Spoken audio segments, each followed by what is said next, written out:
What's up guys, welcome back. So the topic for today is how often can you switch exercises or change them up in order to maximize those muscle gains. Now we all know variation is a very important factor and does have its benefits when it comes to reaching your goals or to improve that muscle growth. But with that being said, how often is the right amount when it comes to maximizing those gains? Now with that being said, I want you to pause the video.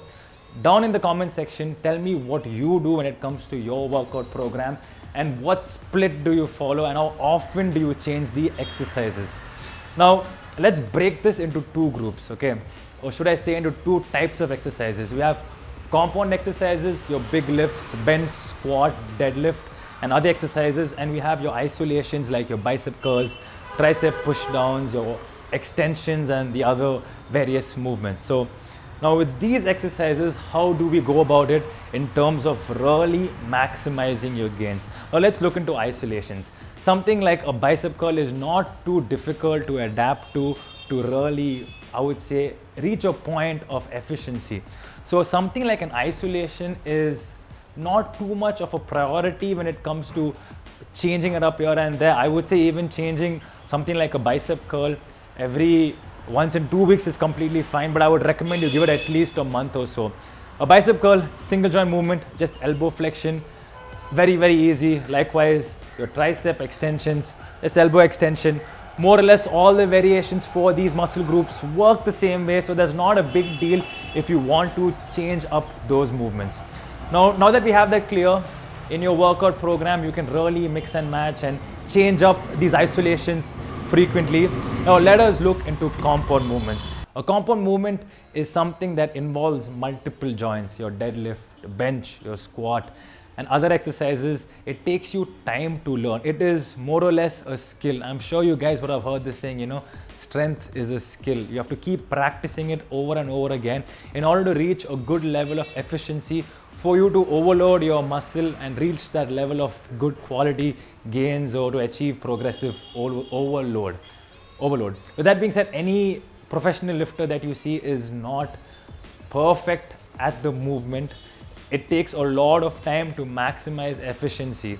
So looking at any of us and how we work around with our programs, it's very important that we stick to one compound movement or whatever split that we follow. We don't make changes in these movements in order for us to actually learn the movement. So there's no point if I have to stick to a deadlift for 2 weeks and then switch to a squat and vice versa, because my body is not going to adapt to the function, or rather my muscles are not going to get the most benefit out of it.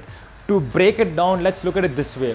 If you're learning how to ride a bike or a car, you're not going to go to top speed within just a couple of hours, right? You have to practice in order to really maximize and learn that movement. So deadlift, squat, whatever these big movements are in your program in the simplest way possible, I think it is safe to say, based on your level of experience, you need at least about 8 to 12 weeks to make a transition, okay? And it's easier said than done because it can depend on what are the variables and what are the exercises that you have in your program, but stick to these compound movements for at least 8 to 12 weeks because it's going to take a lot of time to actually learn the movement and to reap benefits out of it. Practically speaking, as a coach, yes, this does hold true, and I have witnessed this in many of the people that I have trained, especially when it comes to me working with someone and on a one-to-one basis in the same vicinity. You definitely work on a certain movement, work on certain cues, drills, progressions, and you do see improvement overall. When you keep mixing and matching and confusing your muscles and changing these compound movements, there is a little bit of confusion, and moreover there are times where you have to really unlearn a certain movement which you don't want. So my best advice would be to definitely stick to a movement, learn how to efficiently move the weight. It can be difficult and you need a lot of patience. You really have to love the process, that is for sure. But once you're set in the right track and you learn the movement, then you can reap a lot of benefits and you can save yourself from a lot of injuries. Now with that being said, a program is actually really simple. You stick to the fundamentals. When it comes to isolations, you just switch it up here and there. As I said, bicep curl is just an elbow flexion. So is any other bicep movement. It does not make too much of a difference and it's easy for you to learn. So you want to maximize output, which is most likely a skill set when it comes to compound movements.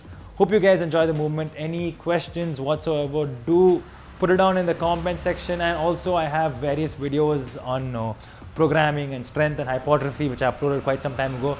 You can check it out, and do follow me on Instagram. I do post a little bit of information which you guys may enjoy. With that being said, thank you guys for watching, and I will see you in the next video.